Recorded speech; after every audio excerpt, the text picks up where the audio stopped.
Muchas gracias a todos y todas por asistir al ciclo de charlas que organiza el capítulo estudiantil CDGSGA de la Universidad Nacional de La Plata. En este caso va a estar disertando el doctor Gerardo Páez. El nombre de la conferencia es La minería de rescate, estudiando mecanismos de intrusión en terrenos mal aflorados. El doctor Gerardo Tito Páez, Tito el apodo, es licenciado en Geología y doctor en Ciencias Naturales de la Universidad Nacional de La Plata. Es investigador del CONICET desde 2013 y actualmente es jefe de trabajos prácticos de la Cátedra de Petrología Ígnea de la Facultad de Ciencias Naturales y Museos de la Universidad Nacional de La Plata también. En sus más de 15 años de experiencia, el doctor Páez se ha especializado en el estudio de sistemas volcánicos y epitermales. Durante este periodo se ha desempeñado además como consultor para numerosas empresas del rubro minero. También ha participado en el dictado de cursos y conferencias en distintos ámbitos universitarios. Su producción científico-académica incluye más de 100 artículos e informes técnicos y la supervisión en la formación de estudiantes de doctorado y de grado en la Universidad Nacional de La Plata. Así que, bueno, le pido a todos que mantengan el micrófono y la cámara apagadas, así la comunicación puede ser mejor. Y te doy el pie para que arranques, Tito. Bueno, buenísimo. Muchas gracias, Diego. Voy a pasar a compartir PowerPoint.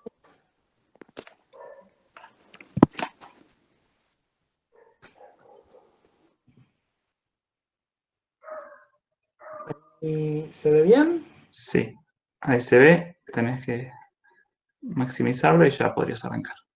¿No está maximizado? No. A ver. Voy a compartir la pantalla directamente. Sí, sí, es mejor.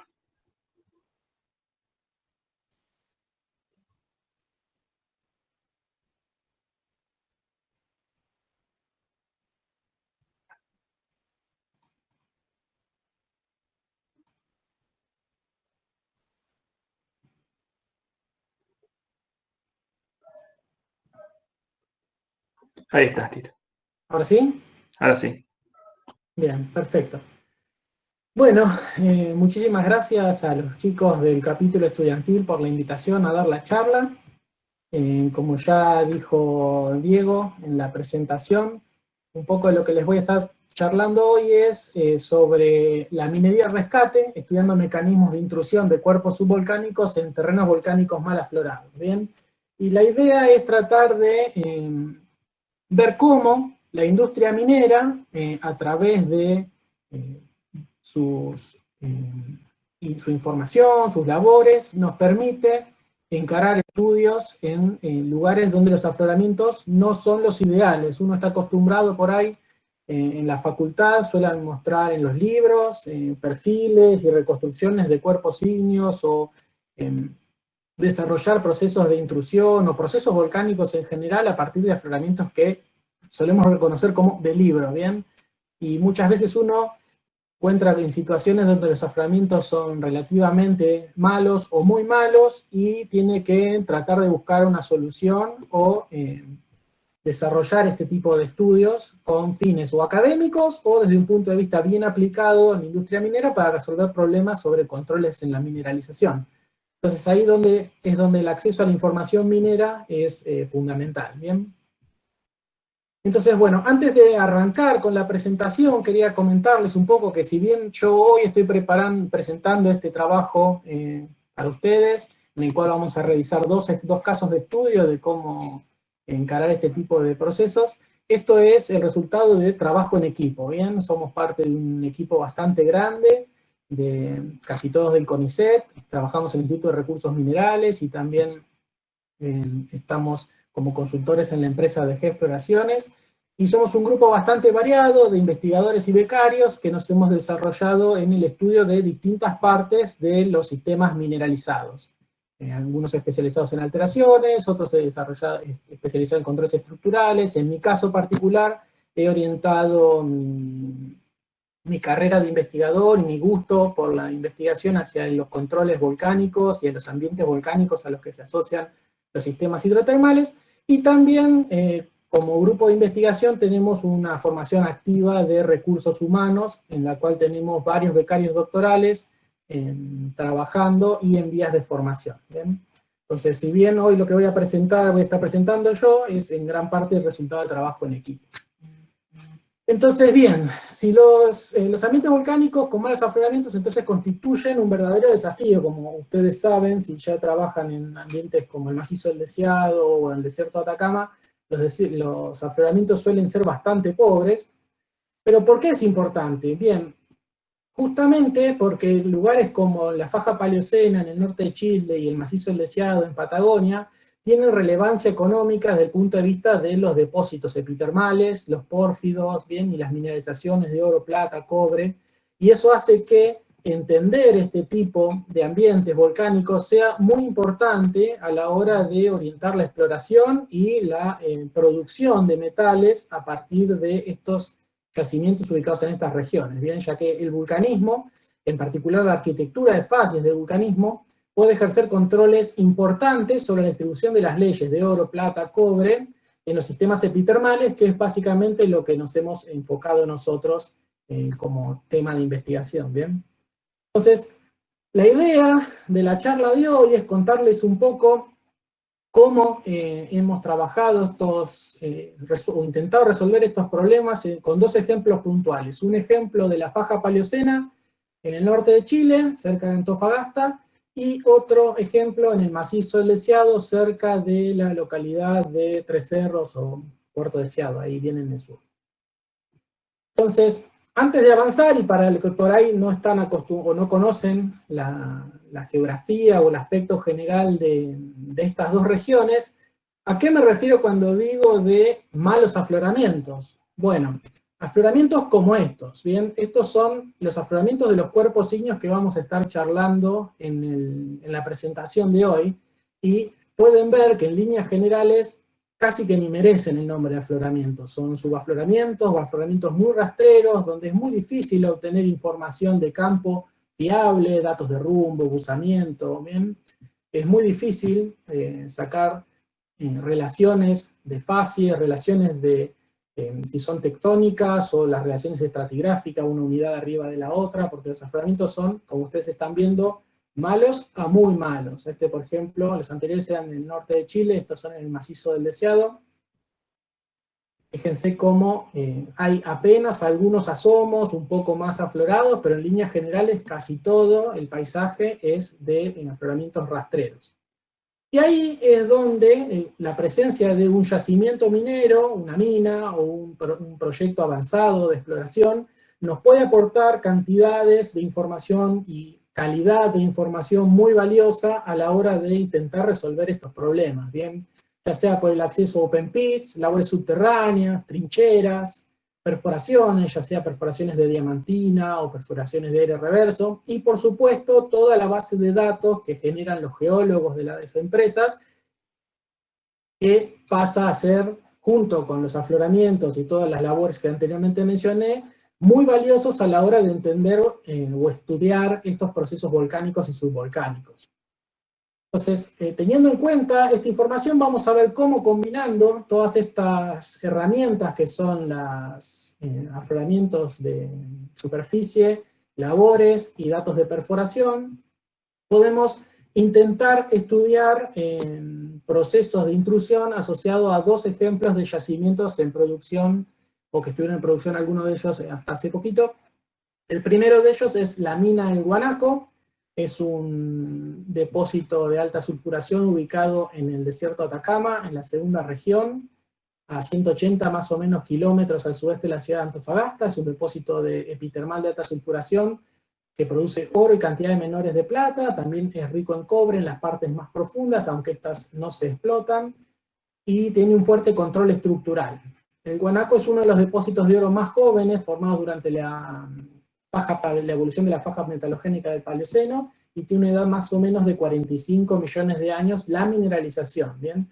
Vamos a ver que las rocas de caja son bastante más viejas, alrededor de 56 millones de años, y están compuestas por ignimbritas líticas, o todas lapillíticas líticas de aspecto arenoso, con intercalaciones de niveles de ignimbritas soldadas y potentes niveles de depósitos de Serge, que muchas veces tienen la pilla acrecionaria, impactos balísticos y evidencia de formación sin sedimentaria, lo que hace posible clasificarlas como una secuencia de tipo hidromagmático. Bien, todo el vulcanismo explosivo de la mina El Guanaco tiene una fuente impronta entre lo que es la interacción entre magma y agua, probablemente agua freática, que ha generado potentes secuencias hidromagmáticas.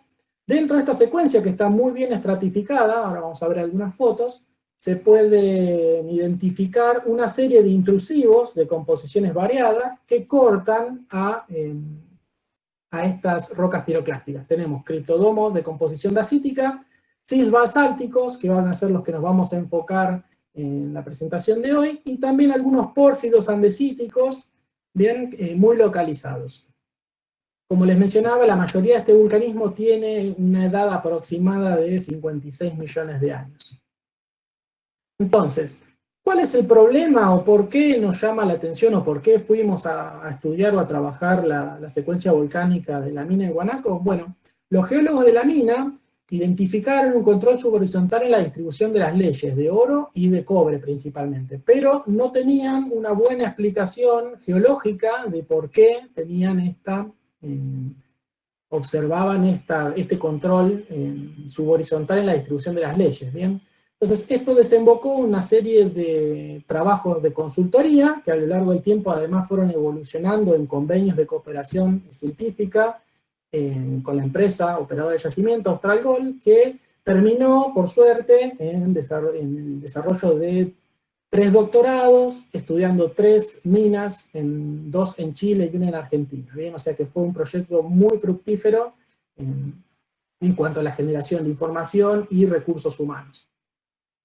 ¿Cuál era la información disponible que teníamos para tratar de responder a este problema o entender este control subhorizontal en la distribución de las leyes? Bueno, el problema era la información disponible. La empresa Australgold adquiere el yacimiento de la mina El Guanaco prácticamente luego de que se había detenido la producción y casi agotado las reservas, ¿bien? Y empiezan a explorar, encuentran una nueva estructura que empiezan a desarrollar de manera subterránea, pero la gran mayoría de las labores anteriores eran todas labores de superficie. En el traspaso de información entre empresas, gran parte de la información que recibió Australgold estaba incompleta, desactualizada, entonces no había buenos mapeos de superficie, la información geológica del mapeo de detalle de los open pit prácticamente se había perdido, y la base de datos de perforaciones estaba incompleta. El Guanaco es una mina en la cual la explotación de oro se remonta hace casi más de 100 años, con lo cual hay perforaciones muy viejas y las perforaciones son casi todas de aire reverso, y la gran densidad de perforaciones empieza en la década del 90 y se mantiene con distintas intensidades hasta hace un par de años, y de hecho creo que estuvieron perforando hace poco, con lo cual el volumen de perforaciones es muy grande, pero los criterios de logueo fueron cambiando mucho a lo largo de las distintas empresas de exploración y producción que fueron pasando por el yacimiento. Eso hizo que la base de datos de perforaciones estuviera muy incompleta.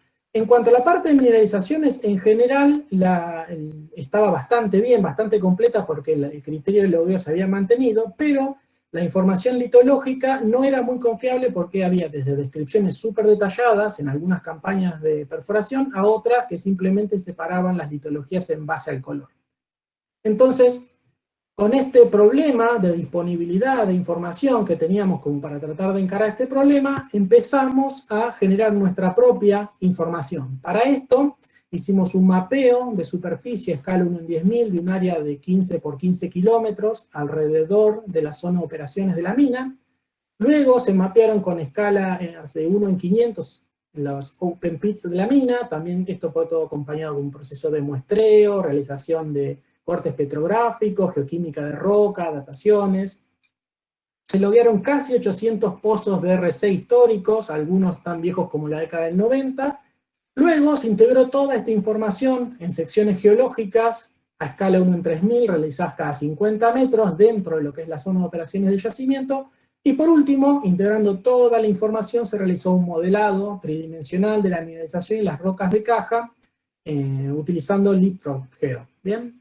Entonces, todo este volumen de información que fuimos generando permitió identificar una serie de unidades litológicas. Acá tenemos a la izquierda dos mapas simplificados de los open pits, los dos principales open pits, el pit Dumbo y el pit Perseverancia, y a la derecha los perfiles, dos perfiles norte-sur, para ver la distribución de las unidades. Y lo que se pudo ver es que la secuencia piroclástica, esta secuencia hidromagmática de la mina del Guanaco, tiene un nivel inferior compuesto por tobas arenosas y depósitos de serj, después tiene una ignimbrita soldada, que es de color rosa en los perfiles y en el afloramiento también, ya vamos a discutir por qué. Y por arriba de esta ignimbrita rosa o ignimbrita soldada, de vuelta repiten los paquetes de ignimbritas poco soldadas y depósitos de serj, ¿bien? Más o menos cerca del contacto entre la ignimbrita soldada y la secuencia superior, tenemos el desarrollo de un conjunto de sills de composición basáltica que se intruyen siguiendo los planos de estratificación de la secuencia hidromagmática. Entonces, acá tenemos una foto de afloramiento. Fíjense, hay una camioneta acá de escala. Para que vean, en rojo está la mineralización, que son todas estructuras tipo ledge compuestas por bag y sílica, en la cual está asociado el oro. Fíjense la secuencia inferior, las tobas inferiores bien estratificadas. Después tenemos el nivel rosado de la ignimbrita soldada. Por arriba, el primer nivel de sills, el sill basáltico inferior. Y por arriba continúan las tobas superiores con algunos sills de menor espesor también intruidos. Acá tenemos abajo también algunas fotos de muestras a escala de afloramiento de las rocas de caja de los intrusivos. Fíjense el aspecto de las tobas inferiores y superiores, ignimbritas poco soldadas, tobas arenosas, depósitos de serj, y la toba rosa, una ignimbrita más soldada, las flechas blancas apuntan a los fiames, que se ven bien aplastados, bien discoidales, y como que marca como un cambio muy puntual en la dinámica eruptiva de toda esta secuencia hidromagmática. Bien. Ahora vamos a ver el resultado del modelado 3D, ahora enfocado en lo que es los sills, ¿bien? Utilizando la información de estos 800 pozos que se reloguearon de aire reverso, un trabajo de mucho detalle, vamos a ver, ahí están todos los pozos que se estuvieron trabajando, son esas líneas que van apareciendo, y esos cilindros más gruesos, en verde, son las intersecciones de los sondajes en los cuerpos de estos sills de composición basáltica. Esta es la información cruda, esto después se empezó a modelar utilizando un sistema de modelado implícito que llevó a la reconstrucción de este modelo que están viendo ustedes. El modelo tiene algunas cuestiones que la distribución de los pozos no es homogénea, entonces hacia los bordes, por fuera de los pits, se ven algunos artefactos de la interpretación, pero la interpretación dentro de los pits, que es lo que vamos a centrarnos ahora, es la parte correcta. Fíjense acá en una sección, esta sección ahora la vamos a ir moviendo, estamos mirando hacia el norte ahora, vamos a ir moviéndola hacia el sur, y vamos a ir viendo cómo es hacia el este tenemos un sill único de gran espesor que hacia el oeste se va ramificando y subdividiendo en lóbulos como dedos que se van intruyendo y metiendo a lo largo de los planos de estratificación de la secuencia hidromagmática. De la toba rosa hacia arriba. El sill y toda la secuencia tiene una inclinación leve hacia el oeste, lo que hace que hacia el este esté completamente erosionado, y hacia el oeste, a medida que se va subdividiendo en estos dedos o lóbulos de menor espesor, de a poco va perdiendo espesor hasta que finalmente desaparece y se pierde debajo del cerro grande que está ahí, que se llama Cerro Estrella, y ya no continúa. O sea que el sill tiene un espesor muy grande, cerca de 50 metros hacia el este, y progresivamente va perdiendo espesor hacia el oeste. Entonces, en función de los mapeos de detalle y del modelado 3D pudimos reconstruir la geometría general de este cuerpo, de ahí sacamos que se trata de un cuerpo tipo SIL, y luego lo que hicimos, nos enfocamos en lo que es la arquitectura de facies. Para esto fuimos a revisar los afloramientos durante los trabajos de mapeo de detalle de los open pits, prestamos mucha atención a las variaciones de facies dentro de los cuerpos, y lo que se vio es que no eran homogéneos, no era una composición texturalmente homogénea, tenían los lóbulos un núcleo de grano grueso con textura microgranuda, mientras que tenían un borde con textura fanítica, que es un pasaje transicional, y a medida que nos íbamos moviendo hacia la parte más externa de los lóbulos o de los filones capa más continuos, pasaban transicionalmente a niveles de brechas. Esos niveles de brechas luego pasaban transicionalmente a las tobas o a las imbritas que constituyen la roca de caja. Bien, vamos a ver algunas fotos ahora. Por ejemplo, en el Rajo Dumbo teníamos dos grandes sills, un sill inferior y un sill superior. Ahora vamos a ver una foto de afloramiento dentro de la pared del Rajo, donde tenemos la secuencia estratificada y podemos ver cómo un sill conecta con un lóbulo frontal que se va intruyendo en las rocas de caja, y rodeándolo, se ve, ahora vamos a ver fotos de detalle, todo lo que rodea esa capa delimitada por las líneas blancas son los depósitos de brechas, que son brechas intrusivas asociadas al proceso de intrusión, y que están rodeando al cuerpo.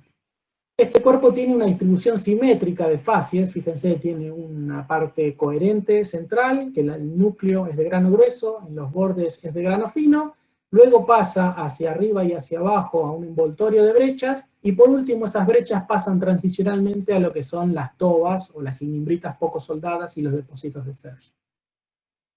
Por otro lado, el sill inferior, fíjense ya en el modelo de facies se ve que hacia la parte inferior no tiene un desarrollo de brechas, sino que simplemente tenemos un borde más fino en contacto con la toba rosa, después pasamos al núcleo de grano grueso con textura microgranuda, luego pasamos nuevamente al sector de grano fino, y hacia arriba sí desarrolla la textura brechosa las rocas, que también pasan transicionalmente a lo que son las rocas de caja. Acá tenemos un ejemplo ahí del rectángulo amarillo, la geometría de los lóbulos y cómo se van intruyendo. La parte más oscura, que tienen con la primera línea de puntos más fina, son las facies más gruesas. Luego viene con la línea de puntos más gruesa las facies más finas, afaníticas, y por último en la parte externa las brechas. ¿Bien? Algunos de estos lóbulos, además, la gran mayoría tienen contactos transicionales con las brechas, pero algunos también cortan de manera intrusiva, lo cual marca distintos comportamientos dentro de estos lóbulos intrusivos con las rocas de caja. Acá tenemos algunas fotos de muestra de mano del aspecto de las facies afaníticas a lo que es la foto de la izquierda, con muchas vesículas, en este caso están rellenas de baritina, o calcita con clorita, por eso el color verdoso, y del lado de la izquierda podemos ver las texturas microgranudas típicas de los núcleos, de los lóbulos y de los sills. Entonces el ambiente, esto pasa transicionalmente hacia las brechas tienen la particularidad que los clastos son derivados del intrusivo, es decir, tienen textura de basalto vesicular, pero la matriz es una matriz clástica que deriva de las tobas que los rodea, o sea que la matriz es una roca híbrida, esta brecha, la matriz está compuesta, derivada de las rocas de caja, y los clastos son derivados de lo que es el intrusivo, ¿bien? Esto es lo que se conoce como una peperita. Se produce cuando un magma se intruye en una roca sedimentaria o clástica poco consolidada o no consolidada del todo y saturada en agua. La intrusión produce la vaporización violenta del agua contenida en el espacio poral. Esto produce la fluidización de la roca sedimentaria y la roca clástica, y la fragmentación de manera no explosiva del magma, porque está contenido por la presión litostática, Y la fluidización lo que hace es producir una mezcla íntima entre este material derivado de las rocas de caja y los clastos derivados del intrusivo. ¿Cómo podemos, además de ver esta mezcla, llegar a la conclusión de que es una peperita? Bien, tenemos dos evidencias fuertes. Uno, tenemos vesículas, como pueden ver en la foto inferior derecha, vesículas dentro de los clastos de basalto rellenas de material clástico, lo cual muestra que la vesiculación ocurrió al mismo tiempo que se estaba fluidizando y movilizando la matriz clástica de las rocas de caja.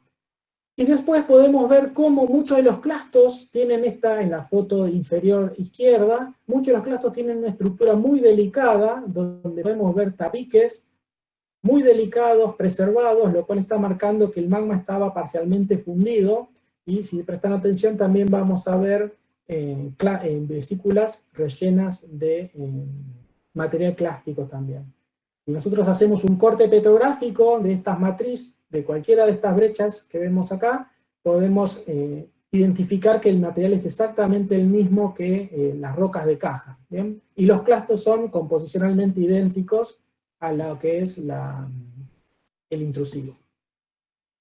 Entonces, vamos a revisar la información que sacamos en limpio de este cuerpo y de la roca de caja. En sí se desarrollan numerosos lóbulos que se afinan progresivamente hacia el este hasta que desaparecen por completo, mientras que hacia el oeste, mientras que hacia el este convergen en un único cuerpo de gran espesor que puede superar hasta los 50 metros.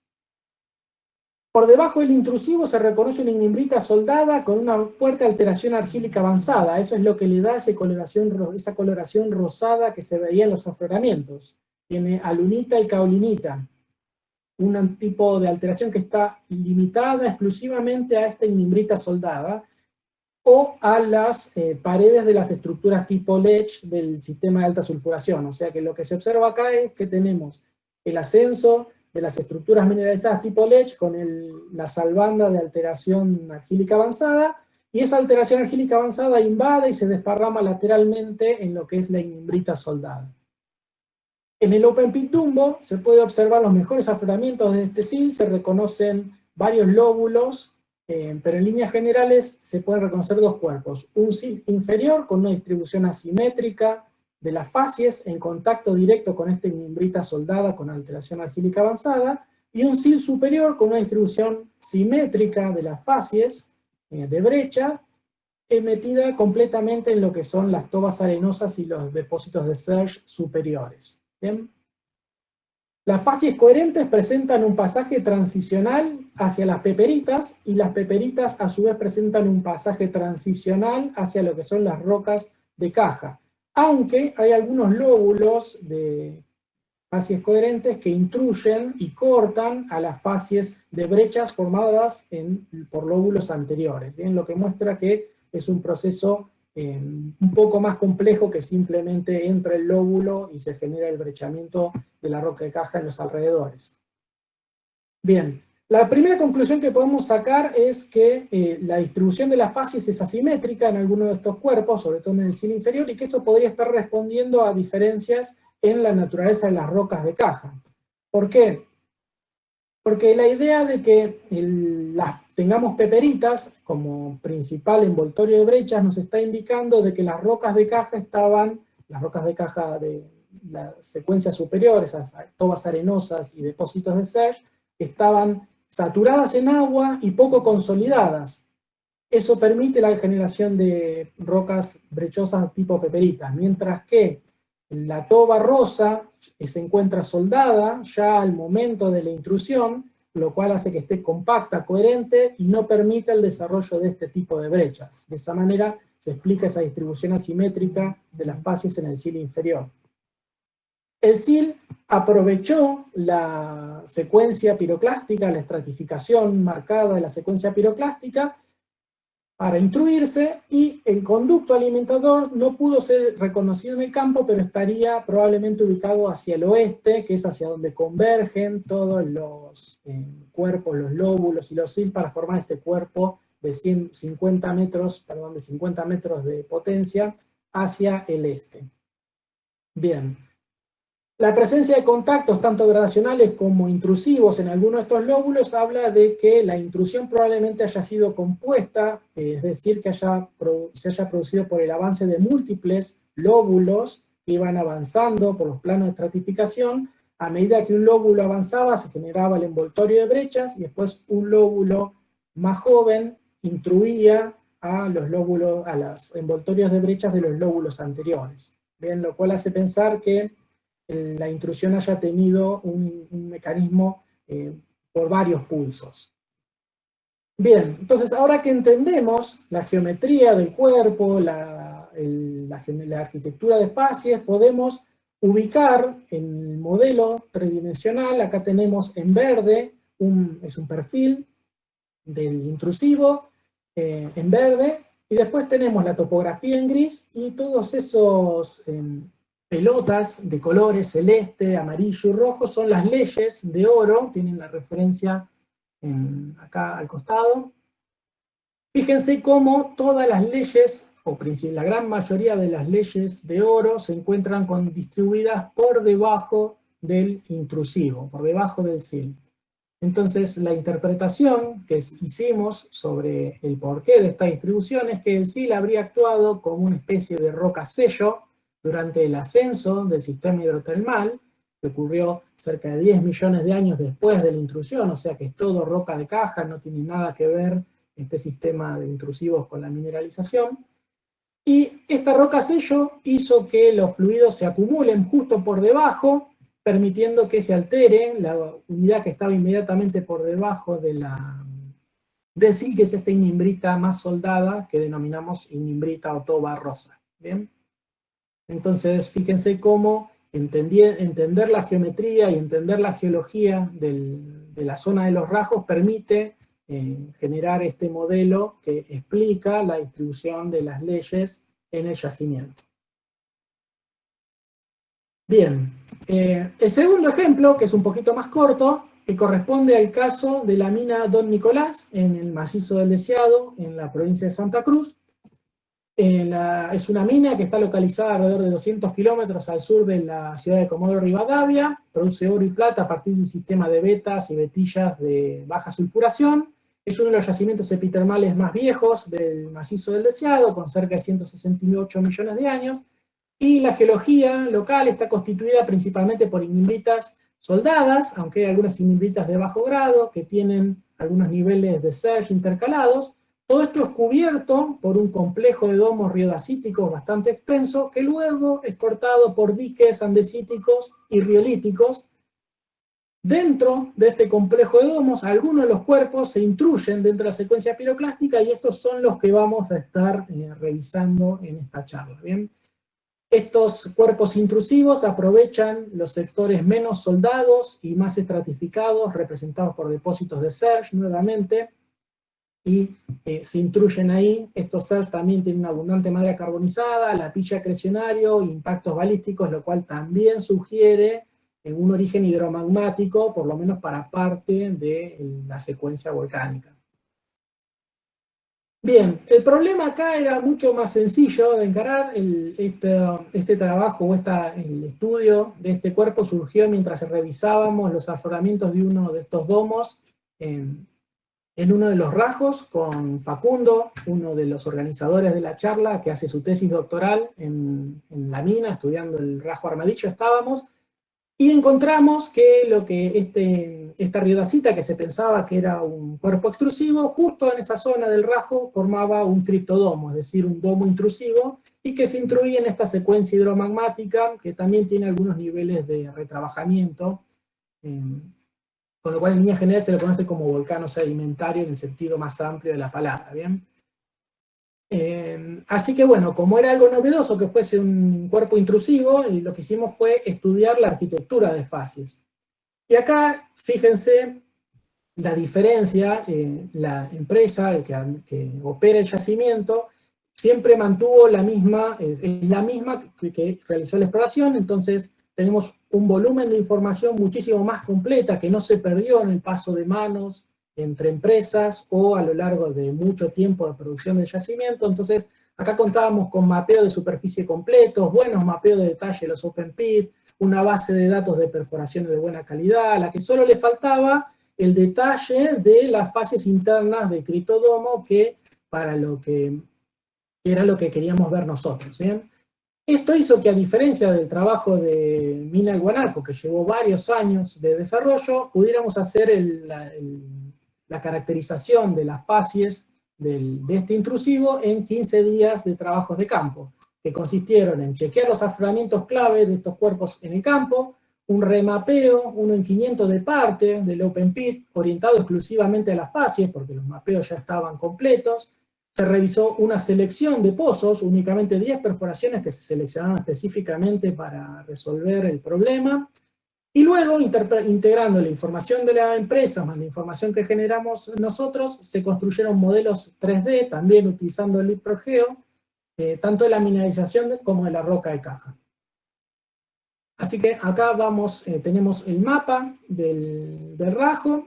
En el rajo Armadillo lo que hay principalmente son estos depósitos volcanos sedimentarios de Serge e imbritas poco soldadas con material carbonoso, impactos que están representados acá en amarillo. Los afloramientos del criptodomo riodacítico están en rosado. Y por último hay una falla que corta, en sentido casi este-oeste, el rajo, y hay, aprovechando esa falla, un dique de composición andesítica que es tardía, ¿bien? Luego viene la mineralización, que no está representada en este mapa, que corta todas las unidades en el rajo. Entonces, ahora vamos a ver también un videíto donde podemos ver, este es el aspecto del yacimiento antes de la producción, de empezar la explotación. Se ven las trincheras. Luego nosotros volamos con un dron y generamos un modelo digital de afloramiento para poder volcar parte de la información del modelo de fases. Y aprovechando la base de datos de la compañía, lo que hicimos fue modelar, que en realidad lo hizo Facundo, la geometría del intrusivo en 3 dimensiones. Está apareciendo. Para simplificar, saqué la falla, saqué el intrusivo andesítico, el dique andesítico, y queda en amarillo la secuencia hidromagmática y en rosado el intrusivo. Y si hacemos una sección con esa orientación, vemos que la geometría del cuerpo es bien distinta. Acá sí se identifica un conducto alimentador ubicado en la parte inferior del rajo, y la forma globosa del intrusivo, que es bien característica de un criptodomo.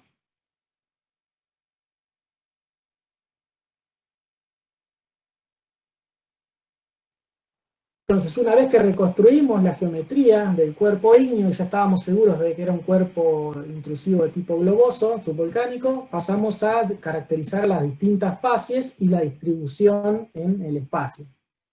Entonces acá tenemos un modelo de fases simplificado, donde tenemos un conducto alimentador y un intrusivo que se abre, conformado por un sector central coherente, que pasa, igual que el caso anterior, a un envoltorio de brechas, que también pasa transicionalmente a lo que son los depósitos hidromagmáticos de Serge, que acá teníamos bien preservado el techo. Entonces si ahora hacemos un zoom y vamos a lo que son los afloramientos del Open Pit Armadillo, podemos ver, fíjense que en el modelo de fases se ve como una ondulación en la estratificación de los depósitos de Serge.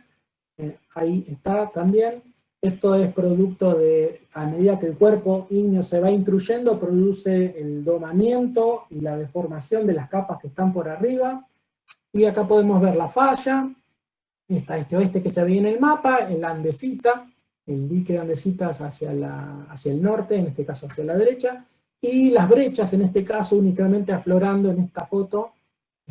Y bueno, lo que hicimos fue luego complementar este modelo de fases con estudios de testigo corona, que acá, a diferencia del guanaco, que eran todos los pozos de RC, y eso obviamente en lo que son los perfiles y los modelos no se puede volcar la información porque es muy difícil identificar las brechas, diferenciar las brechas de las tobas en el cutting. En los testigos corona es bastante mejor porque tenemos una buena muestra donde uno puede agarrar la lupa y mirarla con mucho detalle. Entonces tenemos un ejemplo de la roca de caja, bien laminada, estratificada, donde alternan niveles muy finos con niveles un poco más gruesos. Los blancos son fragmentos pumicios.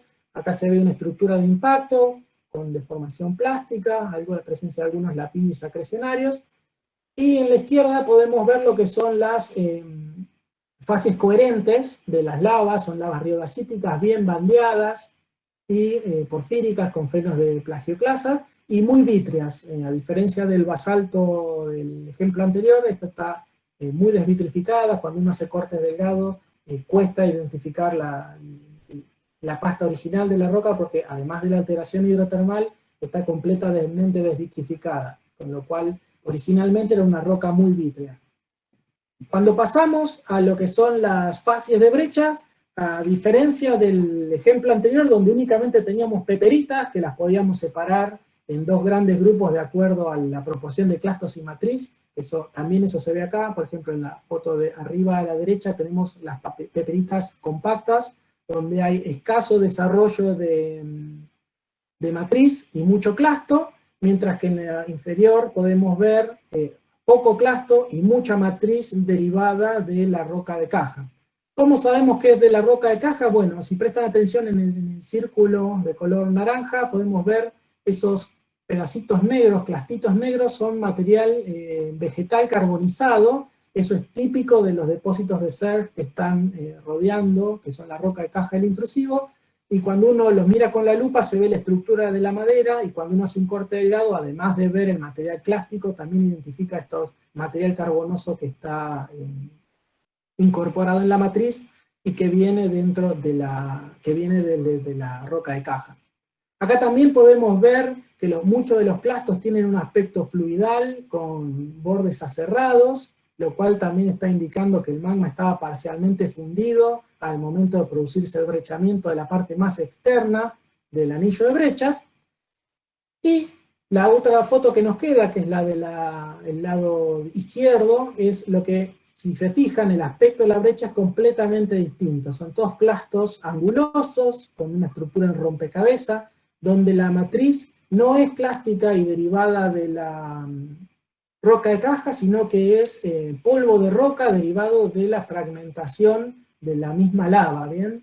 Esto nos hizo interpretarlo como hialoclastitas, es decir, producto del enfriamiento brusco de la lava en contacto con agua, pero sin fluidización, que es la gran diferencia con las peperitas. Si hay fluidización, se produce la homogenización y la mezcla con la roca de caja. Si no hay fluidización, simplemente la roca en el magma entra en contacto con el agua y se enfría de golpe, como cuando hacemos caramelo y apoyamos la fuente en una mesada fría y se empieza a fracturar y se rompe y se desgrana. Entonces tenemos estas texturas en rompecabezas con una matriz derivada únicamente de la roca ígnea, o sea, del intrusivo.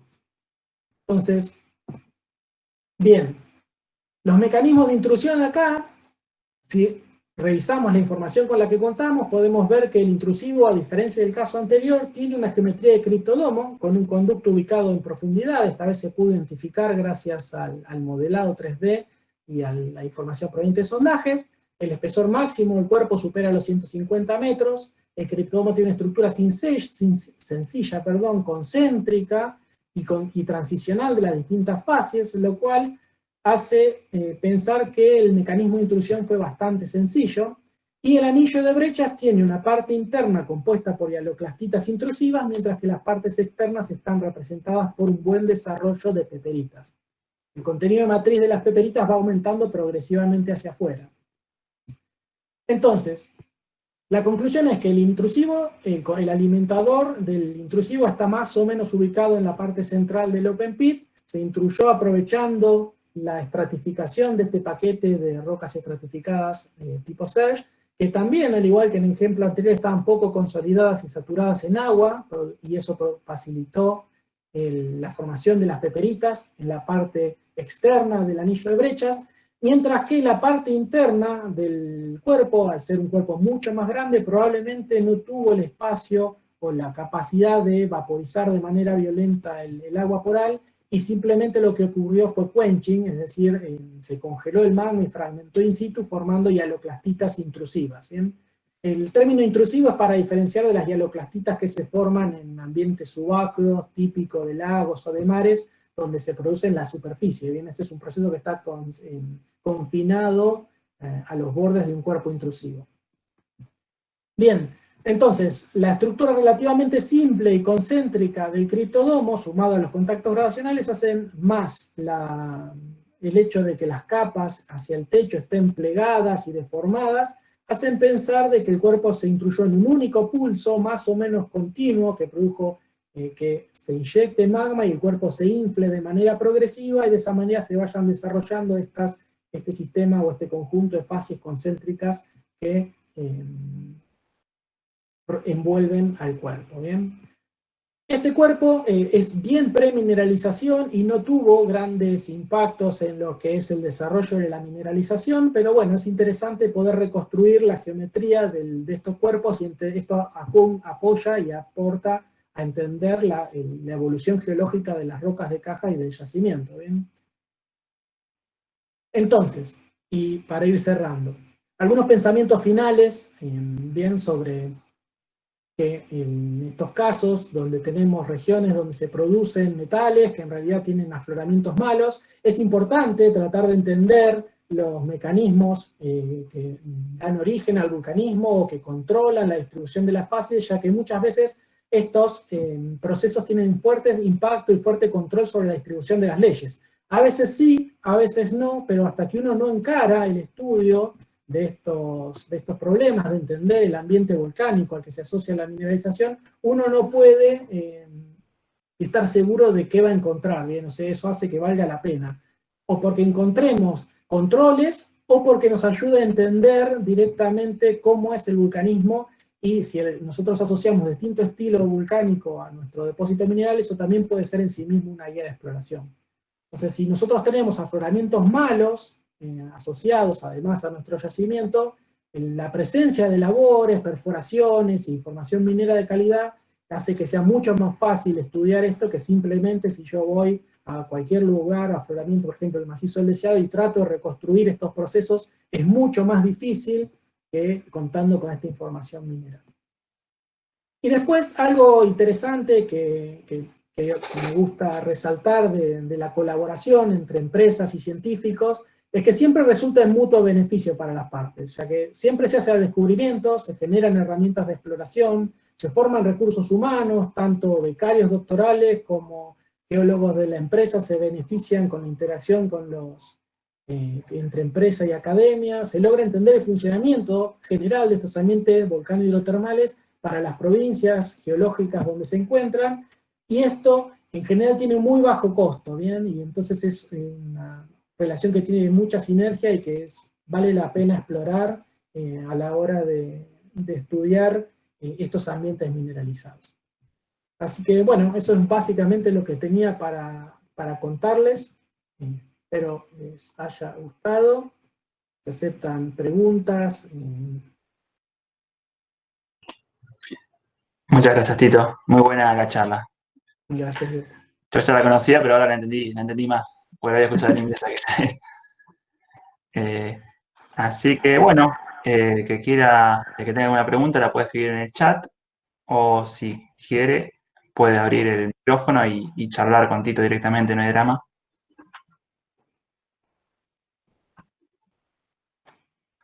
Te están felicitando por la charla. Bueno, muchas gracias. Yanis Politi, Sofía Samaniego, Silvio Franco, te están saludando.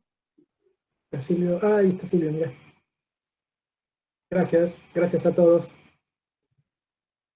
Bueno, sí, Silvio está de gerente de exploración, creo, ahí en Minado Nicolás, y él es un gran motorizador de lo que es la colaboración entre empresa y universidad, y empresa y CONICET, apoyando la beca y el doctorado de FACU.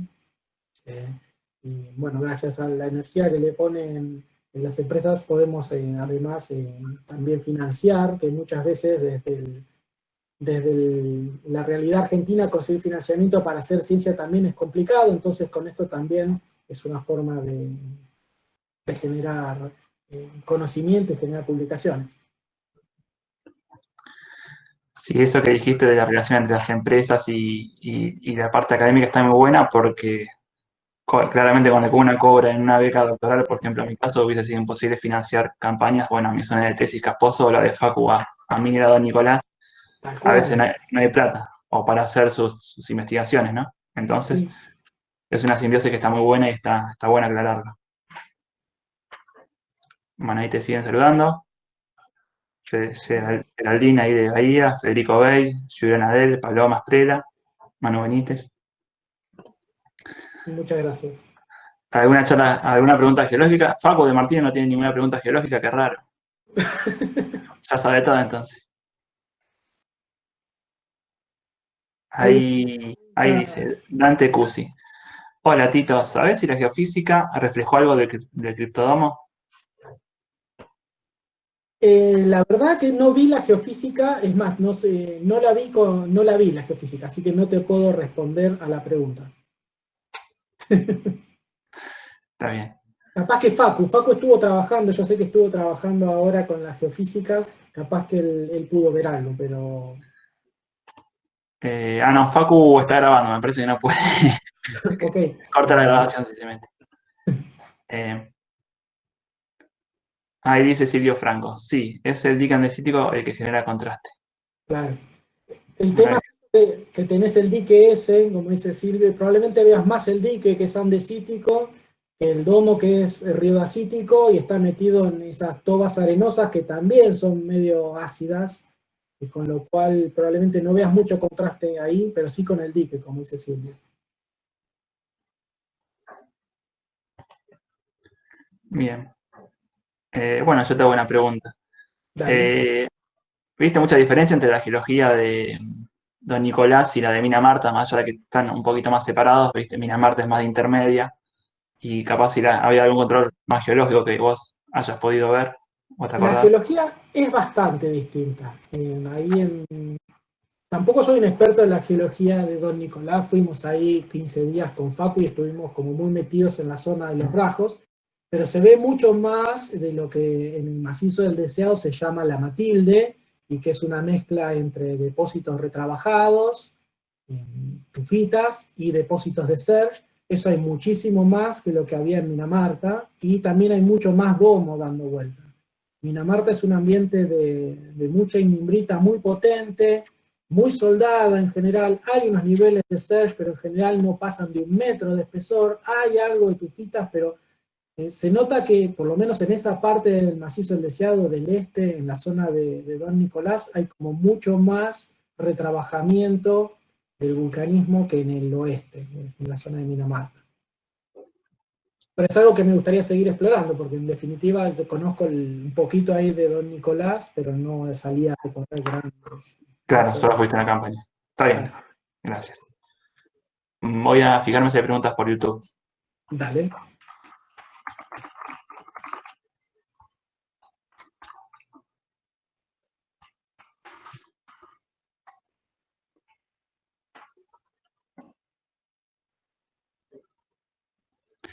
No, por YouTube no hay ninguna pregunta. Bueno, no sé si alguno más quiere preguntar algo acá en este espacio. Bueno, cualquier cosa, acá al principio estaba mi mail, sino que les escriben a ustedes y ustedes les pasan mi mail, y cualquier duda también o consulta. Los dos ejemplos, el de Guanaco y el de Minera Don Nicolás, están publicados.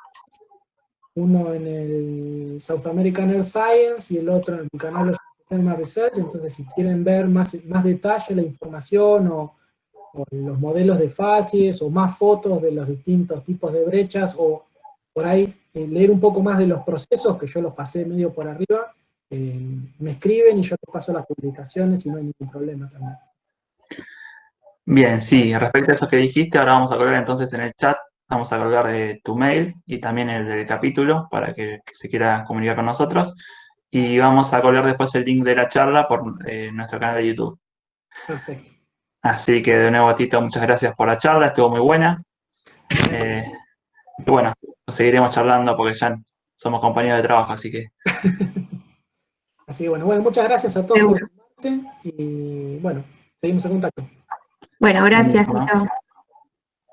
A ustedes. Los invitamos, aprovechamos, Diego, a invitarlos el 11 a la misma hora, el 11 de septiembre a las 4 de la tarde, vamos a tener otra charla, en este caso de hidrogeología relacionada a la industria minera.